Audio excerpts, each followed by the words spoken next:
Atyn ni i'r Cylch Moch. Mae'n brif pencampwriaeth yma ar y funud. Pencampwriaeth y mochyn ifanc wedi ei eni yn 2019. Yn cadw cwmni fi, mae Hugh Williams. Bore da, Hugh. Bore da, Iron, chi? Iawn, diolch yn fawr. Mae yna gyffro. Mae hein ydy'r prif pencampwriaeth wan. Pencampwriaeth y mochyn ifanc di eni yn 2019, di hrein? A 5 yn gystadlu o'r wahanol fridiau. 4. Mae un arall wedi mewn, does? Mae un iddo fewn eto, oes? 4 sy'n yma wan. A gyda ni fan hyn, fan gyda'r mochyn cyfrwyog Prydeinig yma. A mae gyda ni mochyn Cymraeg yma. Hugh Roberts fan hyn ar mochyn Cymraeg. A wedyn, yn barod yn y Cylch, mae'r mochyn Tamworth gyn Barbara Warren ar hyd y top. Ac mae'r lop Prydeinig gyn Catherine Nichols yn y gongol arall. Felly mae yna safon uchel iawn yma. Mae yna safon uchel iawn wedi bod yma ar hyd y 2 ddwrnod dwytha yma. A hein ydy'r gorion. Moch ifanc Banwesi? Banwesi neu Sbinychod. Sbinychod, i fyny lle ydych chi'n byw, mynd ydy? I fyny lle ydych chi'n byw, dydy. Ni, Banwesi, wna'n dweud yn un rhan o Gymru. Felly mewn ffordd i esbonio moch benyw heb gael baedd. Heb gael baedd, ia. Na chi. Heb gael baedd. A mae'r pumed wedi cyrraedd i fewn myna. Os dwi'n cyfrin iawn, mae yna 5 yma erbyn hyn. 5 yma wan, mae'r large weight wedi dod i fewn rwan. Ydy, maen nhw'n... Yna dipyn o waith berniadu, dipyn o amrywiaeth yn does, mae yna bob un bryd a'i rhinweddau gwahanol. Bob un bryd a'i rhinwedd bryd gwahanol.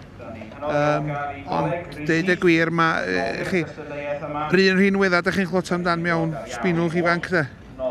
Dyn nhw wedi cyrraedd llawn potensial eto yn yr oed yma, felly ydych chi'n berniadu ar potensial neu ar beth ydych chi'n gweld ar y dydd? Dwi'n meddwl bod ti'n gyfuniad i feirniadu dosbarth fel hyn. Mae'n gyfuniad o potensial a cyfuniad o sut maen nhw ar y diwrnod dydy. Felly mae rhaid i nhw gael y cyfri iawn o dethi, mae rhaid nhw gael y symud yn iawn, locomotion maen nhw'n dweud a ffurf y corff. Wedyn, na, mae o'n... O ddosbarth reit anodd i feirniadu, swn i'n dweud. A maen nhw'n edrych yn foch eitha gwastad o ran maint. O'n i wedi gweld mewn ambell i gystadleuaeth o fewn y bryd. Dipyn o wahaniaeth maint, achos maen nhw'n gallu bod wedi cael ei geni. Allan o fo'n fiswedd o wahaniaeth yn yr oedran yn gallu. Yndi. Ac i chi gysidro bod mochyn mynd i rhoi rhywbeth o 0.7 o gilos i gilo y dydd o bwysar. Mae mis yn gwneud gwahaniaeth mawr mewn mochyn, dydy. Ydy. Lly. Mae yna large weight o'n blaen ni yma wan. Large weight ydy hwn a gosat o'n i... Gosat o'n i'r rhedag o fanna. Yn eitha eger ben bore. Yndi. D. Hobbs. Ia. Wedi'r perchenog, mae beirniad wedi gwneud y benfyniad. Oedd hynna'n sydyn iawn, Emyr Roberts. Ia, o Bwllheli. O Bwllheli. Y wobr yn aros yng Nghymru i'r Prydeinig. Mab Hugh ag ela. Mab Hugh ag ela, wel, gwych. Llongyfachau mawr iddyn nhw gyd fel teulu. Ia wir, maen nhw'n gefnogol iawn o Syrfynunol. Ac yn dod i'r brig yn aml. A'r ail yn mynd i Hugh Roberts. O'na fo. Efo'r Cymreig.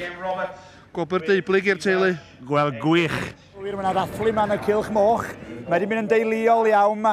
Ond y brif wobr i'r mochyn ifanc, y brif wobr, cofiwch, i Emyr Roberts. Llongyfachau mawr, Emyr? Diolch yn fawr iawn. So bod hi'n hapus ofnadwy i ben bore fan hyn. Ynddo. A di ennill y wobr gyntaf, a wedi curo dad. Ynddo. Ond dad, yn cael yr ail wobr, y gil wobr. Do, mi gafon ni gil wobr, diolch beth do. So... Clean sweep mewn ffordd. Wel, yn ollol i'r o'n ia'n union. Dych chi wedi cael sioe ar y benig, dych chi'n cael eich nabod falle am y moch Cymreig fwy, ond Prydeinig cyfrwyog yn mynd â hi falle? Wel, y person yma sydd wedi penderfynu bod o'n isio mochyn cyfrwyog, a wedyn mae yna ddwy hwch acw a'r berch welsoch chi heddiw yma, a wedyn... Yndi, mae wedi cael llwyddiant go dda efo bob mochyn cyfrwyog mae wedi ddangos. Felly, ti'n mynd i werthu'r Cymreig i gyd a cadw cyfrwyog? Ynddo. Wel, controversial ben bore. Ie, nollol. A mam adre eleni ddim yma i helpu. Mam adre, helo mam. Byddai'n hapus iawn, dwi'n siŵr. Llanwch adre mawr chi gyd fel teulu. Diolch yn fawr. Diolch boys, da iawn ti.